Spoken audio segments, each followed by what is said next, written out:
Got another bizarre air conditioning diagnosis.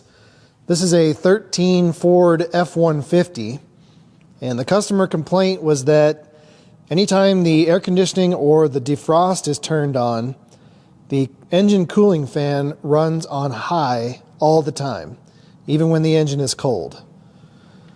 So he went ahead and replaced this AC pressure sensor here, but it did not fix the problem.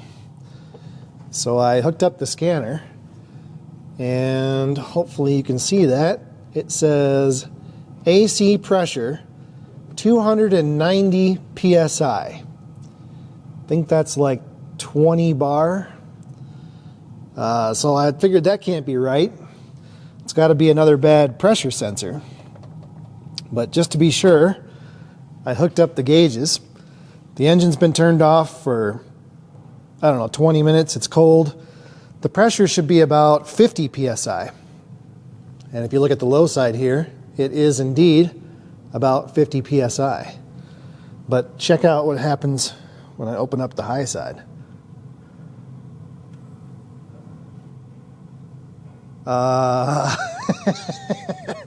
Then we got a problem. Yeah, 270 PSI. So that's not good. Something is majorly blocked up in this AC system. And it's somewhere between the high side port and the compressor. So it's got to be either the orifice tube or the expansion valve, whatever this one has, or possibly the evaporator, or I guess it could be a hose. I don't know, that's pretty bizarre. Not sure I've ever seen one do that before. And you would think after sitting for that long it would bleed back through the compressor, but it has not. Yeah, putting an evaporator in one of these is not a fun job. The whole dash has got to come out.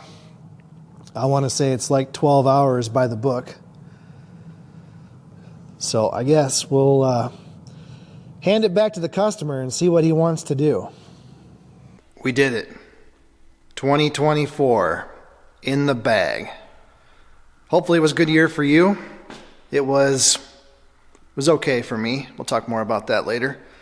I just wanted to give a little recap of some of the projects from the last year, give you an update on what's going on currently, and a sneak peek at some upcoming projects. Maybe get some feedback on the channel and on some of my crazier video ideas. I won't be fixing anything in this video. It's just going to be a lot of talking. So if that's not your thing, no big deal. Let's get to it. The biggest project in the shop was the shop itself. There used to be a poorly constructed storage loft in this corner. We tore that down and built a new, finished, insulated, nice, cozy, warm office on the ground floor and a heavy-duty parts storage area on the second floor. Did all the work myself. It took way longer than I expected, but it came out really nice, and I'm really glad that I have it.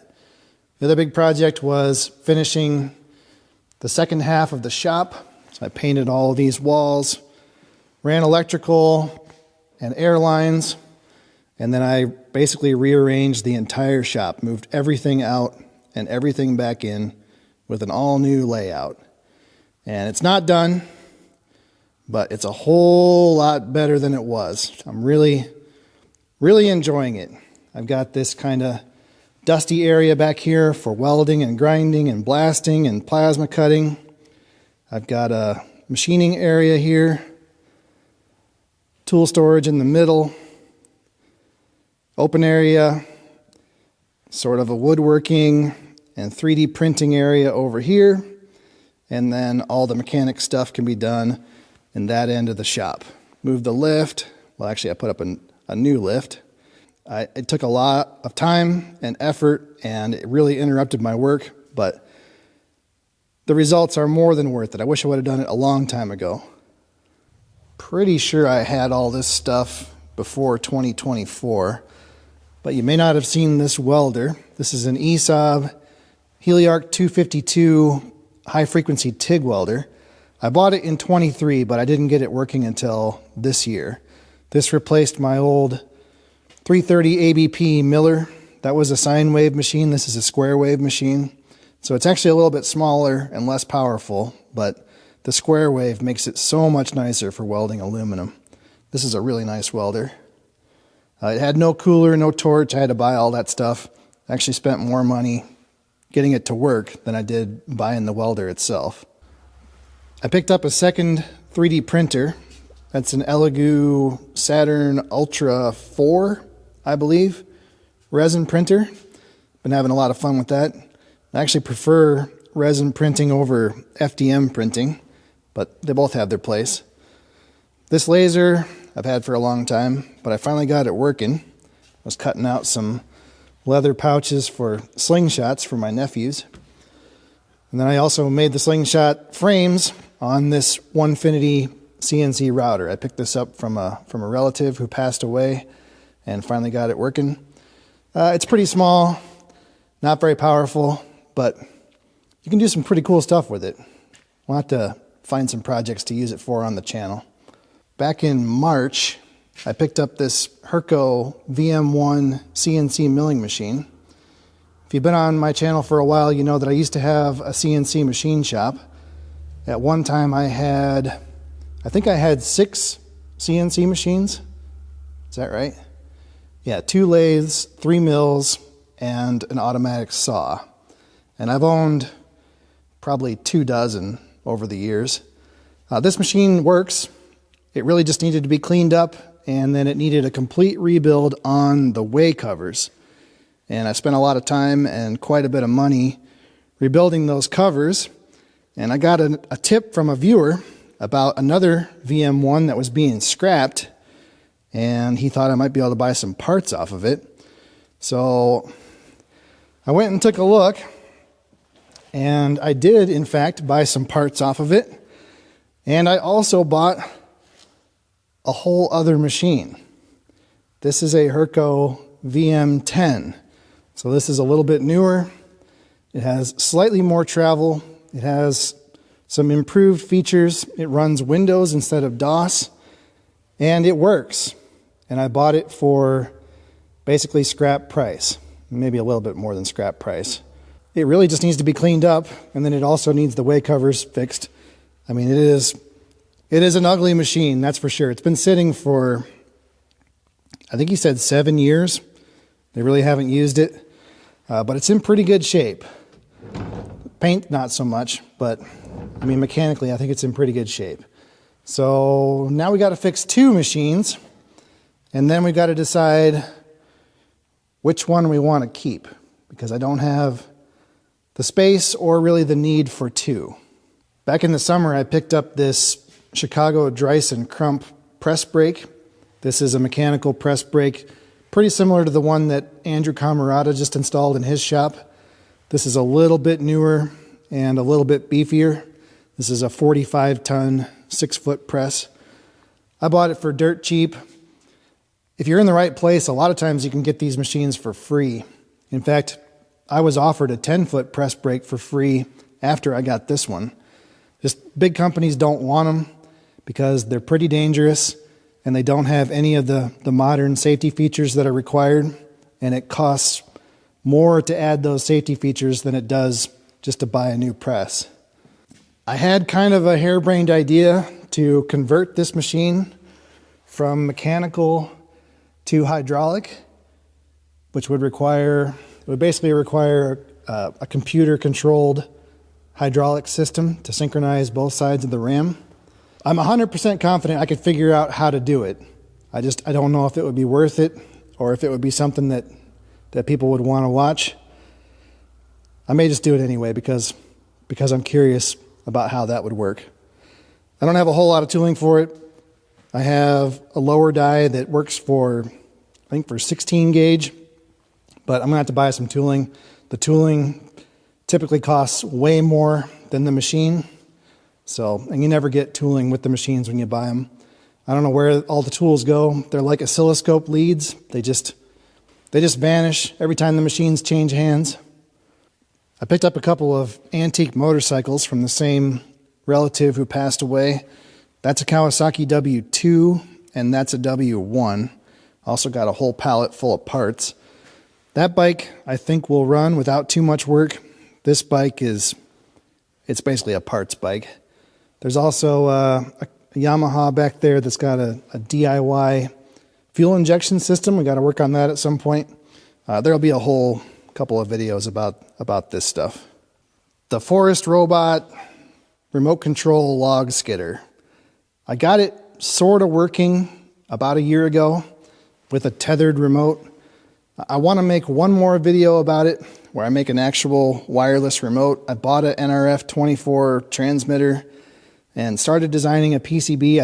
I ran out of time over the summer to get that done. So I want to get that sort of figured out, and then I think I'm going to either sell the machine or I'm not sure what I'm going to do with it. I might donate it back to the university that originally designed it, the University of Idaho, if they want it. I don't know what I'm going to do with it. I have like 4 trees on my property. I don't need a log skidder.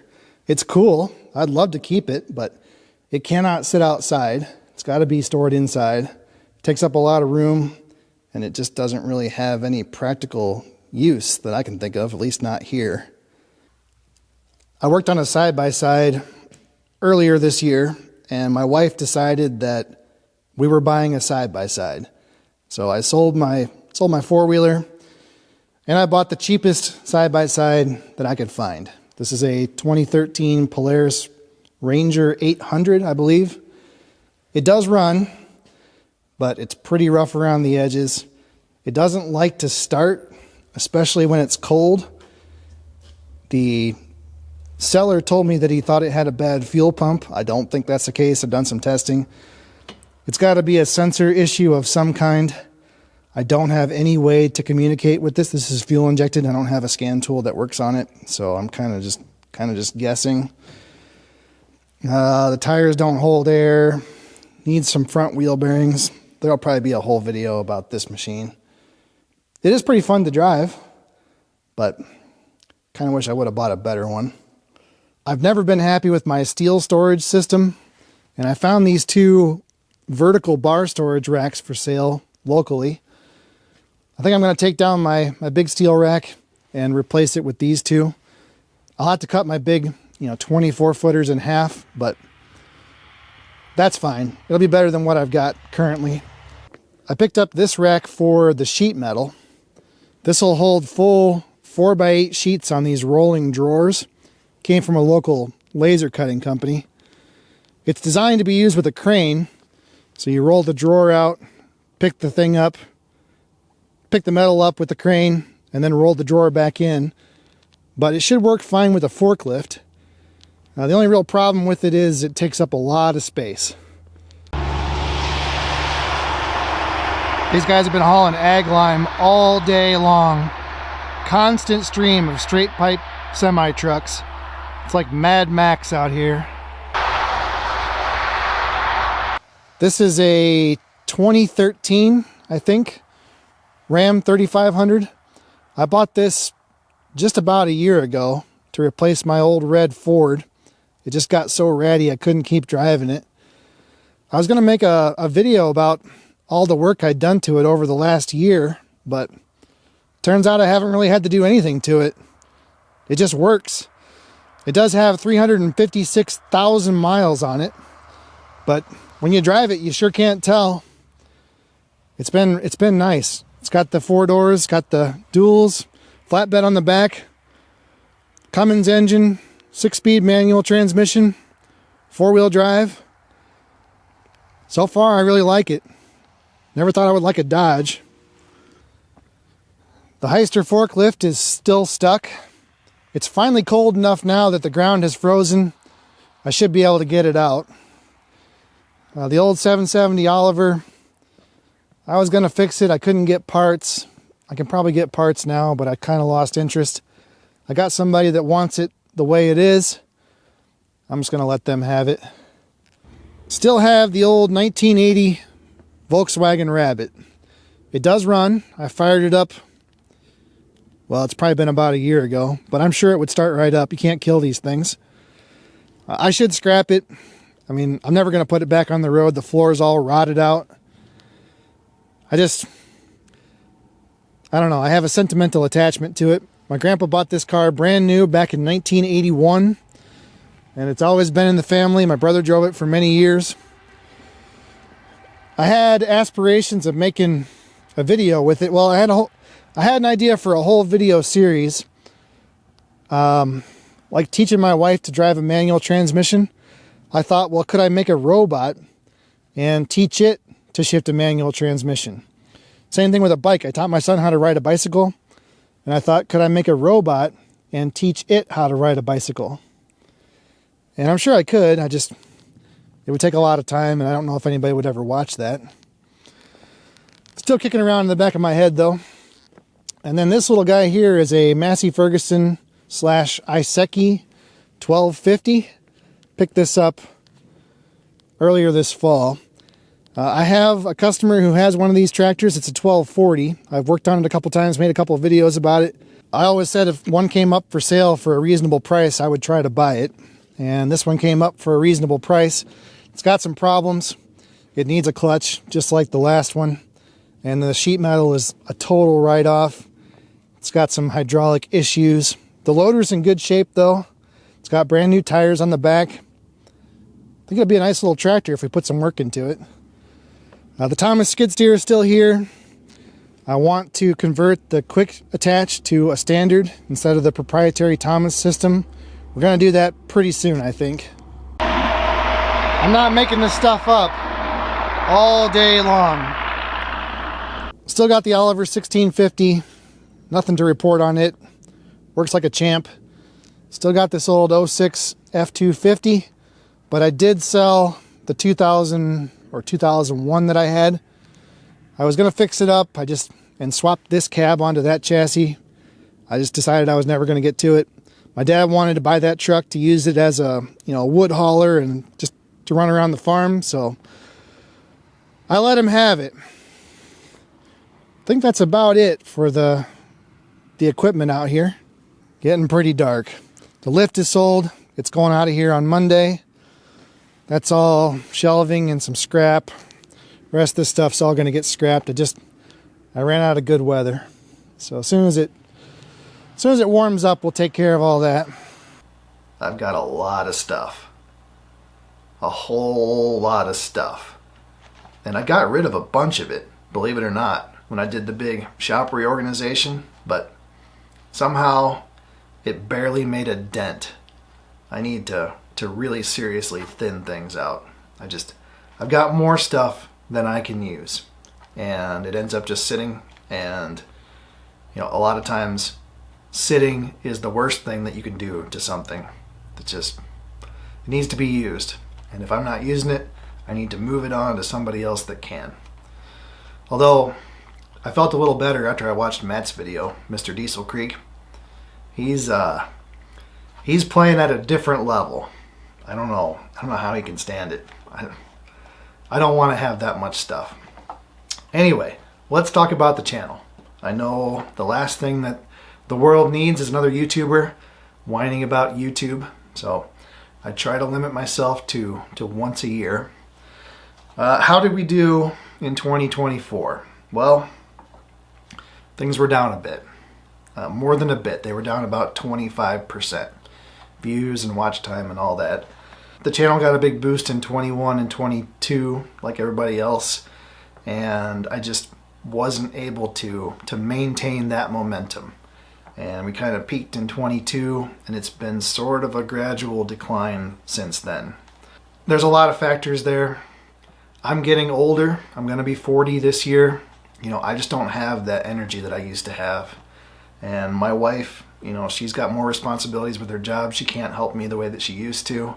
I've also tried to maintain a working shop while being basically a full-time content creator. And that's a lot to juggle. It's like having 3 full-time jobs. And I'm not quite ready to give up the shop yet. I don't trust YouTube, but at the same time, I can't really compete with the guys that just make YouTube videos full-time. And that's the way that it is. We might get there at some point.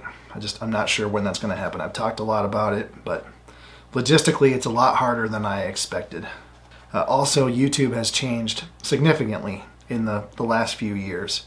I've got 300,000 subscribers, but it doesn't do me a whole lot of good. They've made the subscription basically worthless. I get about 1% of my views from people clicking that little notification that they get from their subscription. And things like playlists, they don't seem to really do anything. I gave up on the little links at the end of the video, the end screen. I only get 0.1% of my views from people clicking on those links. It's not even worth the time it takes to put them on there. The only way to get people to watch your videos is to get recommended by the algorithm. And the algorithm is supposed to match my videos to the people that want to watch them. And it does do that, but it's really not optimized for that process. It's optimized to make money. That is the only thing that it cares about. It leads to a bizarre situation where content creators like me, we're not really trying to make videos to please an audience. We're trying to please this soulless, cash-sucking computer program. And I think the easiest way to see that effect is on video length. The algorithm in its current form, it really rewards watch time. The more time people spend watching, the more ads they will watch. The more ads they watch, the more money everybody can make. And the easiest way to get more watch time is to make videos longer. Everybody's doing it. And I really don't like that. Seems like every video now is an hour long. A lot of them are 2 or even 3+ hours. I just don't get it. I mean, I've tried watching some of those videos and I'm skipping ahead every 10 seconds. I don't even click on them anymore because it's not worth my time. They're 80% filler that could easily be cut out without any impact on the story. I mean, they're the exact same content that these guys were making 2 or 3 years ago. They just stretched them out to be twice or 3 times as long. I try to make 1 video a week at least, and I think a lot of creators are on that same schedule. I'm sorry, but there is nothing that one person can do in 1 week that is interesting enough to make a 2-hour long video. There just isn't. There's not enough there. But YouTube is a weird place, and you cannot expect to get back what you put in. If you work hard and edit your video down so that it's concise and doesn't waste people's time, you don't get rewarded for that. In fact, you get punished. It's one of those little quirks of human psychology. We're hardwired to think that bigger and longer is better, and that people who make these longer videos, they must be working harder, that these channels pumping out these big bloated things, they're out there hustling and everybody else is they're not trying hard enough, I don't know, it's sort of the same trick that restaurants use. They figured this out a long time ago. They give you twice as much food as you can actually eat, and it costs them 10 or 20% more, but then they charge you twice as much, and you don't feel so bad about it because look at all this food they gave you.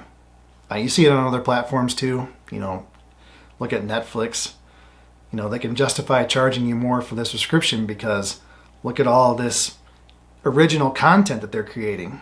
Never mind the fact that 90% of it is complete garbage. It's the quantity that matters, not the quality. This idea is so ingrained that if I make a short video, people get upset about it. They leave me comments like, oh, I wish this video was longer, or, I miss when you used to make longer videos.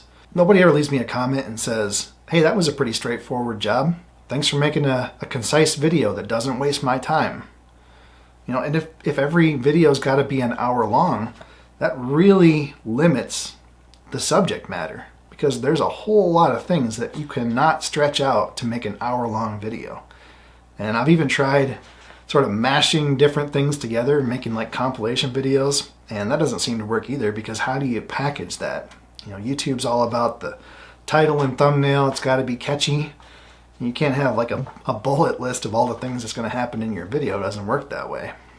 I tend to forget that people aren't all like me. I never have free time. I couldn't tell you the last time that I was bored. My time is precious.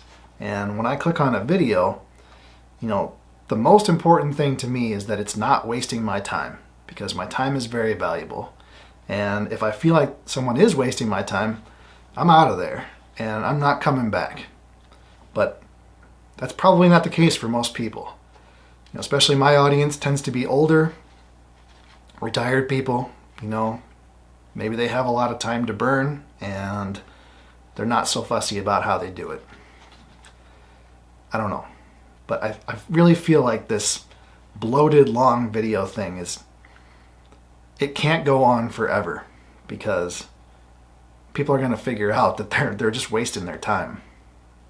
At least I hope they do, because I really don't like it. I've always tried to make the kind of videos that I would want to watch. And I'm just going to stick with that plan and hope there's enough people like me to keep this thing going. That being said, I will be making some changes. I've already been experimenting. I'm always experimenting. You might have noticed this year there's a lot less automotive content. That's not an accident. I tried to alternate this year, kind of do one automotive video and then one video about the office or the shop or some other project. And results were kind of surprising. In 2024, only 2 of my top 10 videos involved fixing any kind of an automobile. And one of those videos was from 2021. So only one video I made this year about fixing a car cracked the top 10. 2 of my best performing videos were about sharpening drill bits. So who knows? And I got a lot of comments from people saying that they missed the automotive content. I'm sure that's true, but when I made that content, you guys didn't really watch it. So I don't know. I kind of learned over the years that I can't make a good video by asking people what they want to watch. A good example of that would be shorts. I've made a couple of YouTube shorts, and every time I get tons of comments. We hate shorts. Please stop making them. Brain rot. Blah, blah, blah, blah, blah. People hate shorts. Except every single short that I've made has over 200,000 views. A couple of them have over 1 million views. So I'm sorry, but somebody likes them. And I don't know if you can really trust the comments. I've also learned that I can't make an interesting video about something that I'm not interested in. There are people that can do that. I can't. And I've gotten a lot of comments from people saying that, they don't really care about the content. They just kind of want to see what I'm up to. And that's pretty encouraging. I think they call that personality-driven content. Anyway, I think we're going to put that idea to the test this year. I've just got endless ideas for videos. There's a whole book here. Every time I have an idea, I write it down. A lot of them I've never executed, because they're sort of videos that are, I don't want to say contrived, but it would be like making a video for the sake of making a video, which isn't something that I've normally done. But I want to try that this year. I may also take on some sponsors. I've been reluctant to do that. It just seems like so many of them are scams. But again, there's no reward for being a good guy. People aren't going to come watch my videos because I don't have a sponsor. They don't care. All they care about is the content. So, I don't know. Everybody else is doing it. And I mean, everybody else is doing it. And nobody gets mad at them. I do have people supporting me on Patreon, and I really appreciate that. It really does help. It kind of allows me to explore some things that may or may not be pleasing to the algorithm. If I can augment that with some reasonable sponsorships, I might be able to pursue some more ambitious projects. There's a lot of things I want to do there, that frankly I just can't afford to do. If I don't do it, I'm just going to fall behind those channels that are doing it, which again is everybody except for me. 2024 was all about shop improvements, and that's been fantastic. Some of them are still ongoing. I need to try to finish them, but it really has helped. For 2025, I want to try to work on self-improvements. Like I said, I'm not getting any younger, and I haven't been very good about taking care of myself. I've got carpal tunnel pretty bad in both hands, arthritis in pretty much every other joint, got a bad knee. It's not getting any better. And, it's really hard for me to spend 3 days leaned over an engine, pulling a turbo, or laying on my back, pulling a transmission. I'm not as young as I used to be, and I need to try to take better care of myself. Also, I've talked before about whatever is wrong with my brain. I know there's pieces missing, parts that normal people have that I just don't. And I don't know what it is, ADHD or whatever it is. It seems to be getting worse. I'm having a harder time finishing projects, a harder time staying focused, a harder time staying organized. I'm making a lot more dumb mistakes. You see a lot of them in the YouTube videos. I used to try to cut them out, but I don't even bother anymore. There's so many of them. I don't know. I talked to my doctor about it. She's pretty reluctant to try any sort of treatment because I've been able to cope with it for the last 40 years, but I just feel like there's more that could be done. So I'm going to try to pursue that.